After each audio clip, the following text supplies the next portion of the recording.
Hello class, Dr. Isaacson here. I just wanted to briefly go over week 10, what's going to be on board this week.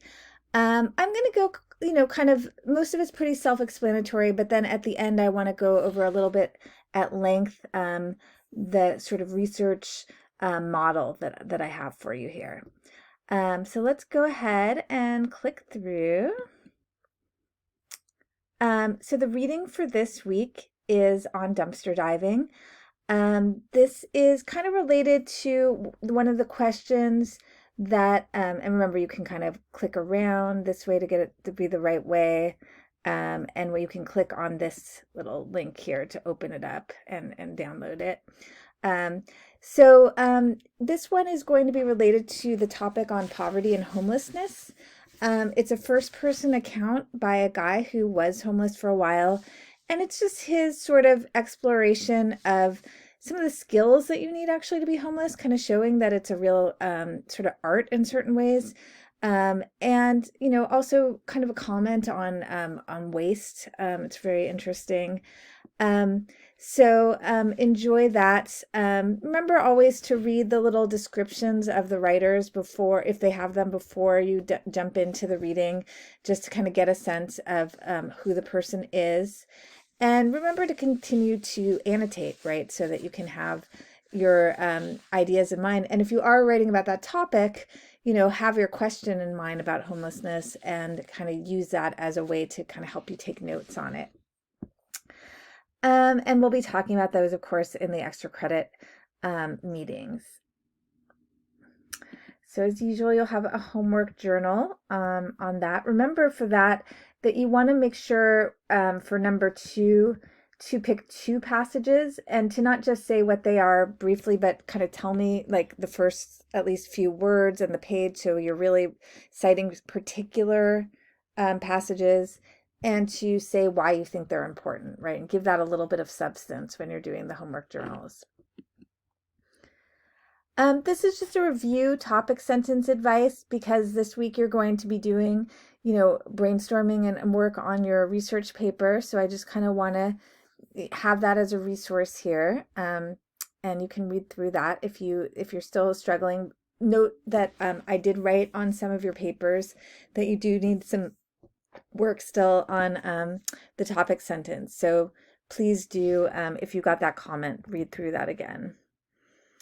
And then after that, you'll have do your paper 3 thesis and topic outline. So you'll kind of use that as a guide to make that up. And remember, on the papers itself, I have examples of some of those. Now this week, you're going to have do your proof of completion of Library 901. Last week, I gave you instructions on how to sign up, and I repeated those here. And this is a pretty substantial extra credit assignment, 20 points. It does take a few hours to complete, but it will also help you with your research skills for this class. So I recommend that you do enroll. Even if you're running a little late, it's worth it if you have a little extra time to do this extra credit assignment. Then you'll have a discussion where you're going to write 50 to 150 words explaining what you are researching for paper 3. Why did you choose this topic? What were some of your most interesting discoveries? What questions do you still have about the topic? And so write those out and then comment on the submission of a student. And if you can find one that chose the same topic as you, that's great. If there isn't anyone, then just choose another student. What are the similarities or differences between your 2 topics? What interests you about their project?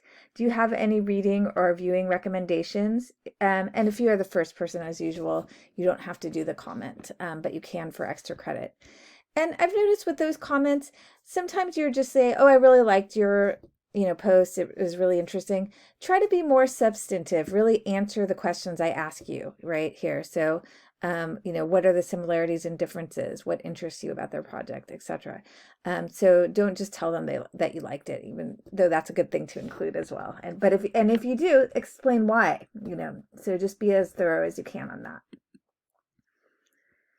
Then, as usual, we'll have the Wednesday evening and Friday afternoon extra credit meetings where we will talk about the reading for the week, but any questions that you have, you can always bring. And if you haven't come before, you're always welcome to join. It's not a thing that you've missed out on.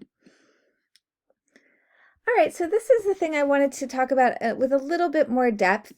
Here I include a sample MLA research paper. Now, for this class, I'm not giving you the long research paper that some versions of this class might have. You do 2 smaller research papers, and this model is of a longer assignment with more sources, more complicated. So I don't want this to overwhelm you. This isn't, aren't required to do everything that this paper does, but it does have a lot of really great tips. So don't use it as a model like, oh gosh, I have to do all of this. Use it as a model as, hey, this can, give me some help on how to do quite a few things. So it has a title page. You don't really need that for yours.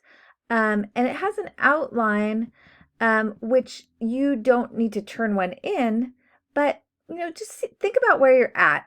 If you have been kind of nailing it with the papers here and you want to keep pushing yourself, this can give you a model of how to like push yourself a little bit further.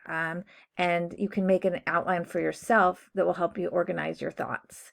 I'm hoping that this paper will be a little bit more substantive, trying not to do the 5-paragraph essay, adding a little bit more substance if you can. Then we get into the paper itself. This is actually how the first page should be formatted. And remember that you really do need to show me mastery of MLA formatting. I've had you already do an assignment on it. I've given you a video on how to do it.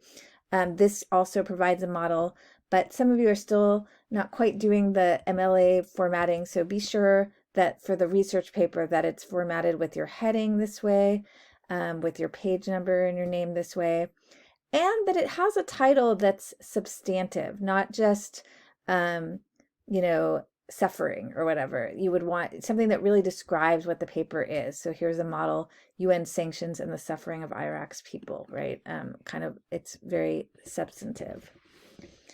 So this gives you some modeling on how to do introductions.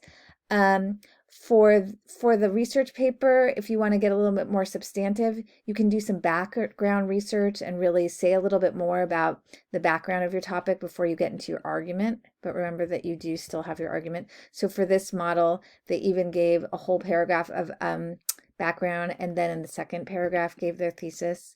Again, you'll probably do your thesis in the first paragraph, but just so you know, when you're doing the more extensive paper, you can do that. It just gives you models for things for like transitions, using sources and what seems like a kind of good source, and how to integrate your sources into your paper. Here it gives you the kind of counter argument, right? So you're not required to do that for the paper, but one thing that I put on a lot of people's papers is that I would like your paper to be as complex as possible, meaning that it's debatable, meaning that it's not, I don't read the whole thing and be like, oh, kind of already knew that, right?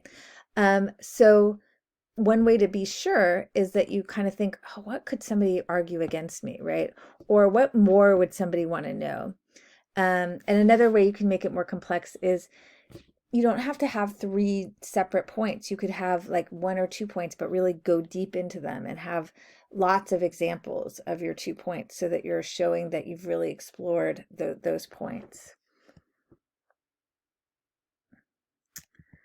And then this is kind of an interesting thing that I wanted to point to.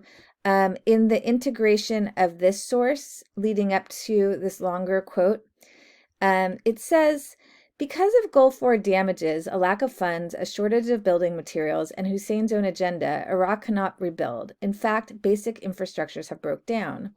George Capaccio, an editor at Houghton Mifflin and a member of relief organizations such as Conscience International and the Middle East Council of Churches, traveled to Iraq in May 1997 to witness the conditions firsthand. He describes these problems. Now, That is an interesting way to introduce a quote because it kind of brings what you've been working on with the CRAP test, where you're trying to make sure that your source is credible, into the paper itself. So it's not that you just picked a credible source, but this person has actually stated the credentials of the writer before they introduce the quote. So think about that as something that you could possibly do to kind of prove your point even more by showing that the source that you got is so good and so credible and has done so much. And then it goes into, sorry, my cat will not leave me alone. It goes into the block quote. One thing, so a block quote is when your paper is, or your quote is longer than 4 lines. You want to format it like this. You indent it. You introduce it with a full sentence and then a colon. Now, as I've mentioned to you guys before, you don't want a lot of really long quotes because you want the paper to be mostly your own. So you only use a long quote if you think it's really important. Every word is needed. You can't paraphrase, put it in your own words, and you'll lose something, right? And then if you do have a long quote, you really want to spend some time explaining the significance of that quote. Why is all that so important? But if you do use the long quote, make sure that you format it correctly as a block quote. And this has a model of that here. And then it just kind of keeps going. Notice like for a block quote, it's a little bit different. Usually you have the period outside the parenthetical citation. Here you have it inside. And so just look at all these little boxes on the side, and they all have tips of how to cite sources. What if you have a source that's like a quote within the quote? How do you do that? There's some information there. How does the writer summarize a source, right? That's always a good idea to include. And then at the end, it does have a works cited list, so you can make sure that you're doing it correctly, check it against how this person did their works cited as well. So I just wanted to kind of go over that, and then other than that, I as usual, I'm here for you. I'm really proud of you guys for getting through more than half of the class, and I really want you to hang in there. So if anything's not clear, if you have any questions, if you're running late with assignments, just get in touch and let's make sure to get you through. All right. So talk to you soon and have a good week.